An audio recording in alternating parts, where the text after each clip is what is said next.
Media మిత్రులకి నమస్కారం.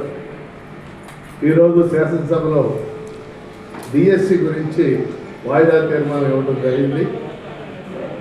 గౌరవ ముఖ్యమంత్రి గారు తన తొలి సంతకం 16,347 పోస్టులు ఉపాధ్యాయ పోస్టులతో డిఎస్సి ఇస్తామని తొలి సంతకం చేశారు.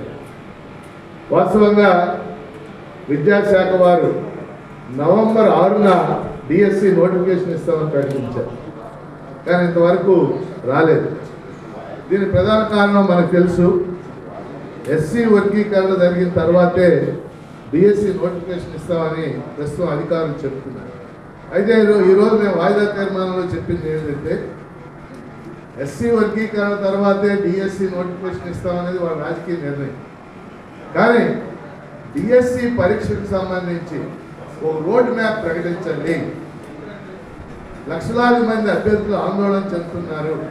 ఒక రోడ్ మ్యాప్ ప్రకటించి కనీసం సిలబస్ విడుదల చేస్తే అభ్యర్థులు చదువుకోవడానికి అవకాశం ఉంటుంది. ఎందుకంటే ఇప్పటికే టెట్ పరీక్ష జరిగింది, టెట్ ఫలితాలు కూడా వచ్చింది. సిలబస్ కనుక ప్రకటిస్తే ఈ 4 లక్షల మంది అభ్యర్థులు కూడా చదువుకోవడానికి అవకాశం ఉంది. అలాగే డిఎస్సి పరీక్షకు సంబంధించి వయో పరిమితిని కూడా ఇప్పుడు 44 ఏళ్ల వయసు వయో పరిమితి ఉంది. గత 5-6 ఏళ్ళుగా డిఎస్సి లేదు కాబట్టి వయో పరిమితిని పెంచాలని మేము కోరాం. మూడో అంశం శ్రీకాకుళం, ప్రకాశం, నెల్లూరు, అనంతపురం. శ్రీకాకుళం, ప్రకాశం, నెల్లూరు, అనంతపురం ఈ 4 జిల్లాల్లో కూడా సెకండరీ గ్రేడ్ టీచర్ పోస్టులు తక్కువగా జిల్లాకు 100 చొప్పునే ఉన్నాయి. ఈ పోస్టుల సంఖ్యను పెంచాలని కూడా కోరడం జరిగింది.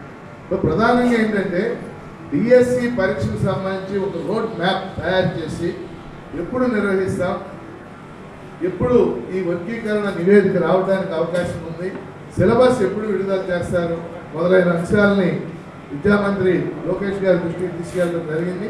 వారు కూడా ఈరోజు సభలో ఉన్నారు. దీనికి సంబంధించి సిలబస్ విడుదల తదితర అంశాల మీద త్వరలో ప్రకటన చేస్తామని కూడా ఆయన హామీ ఇవ్వడం జరిగింది.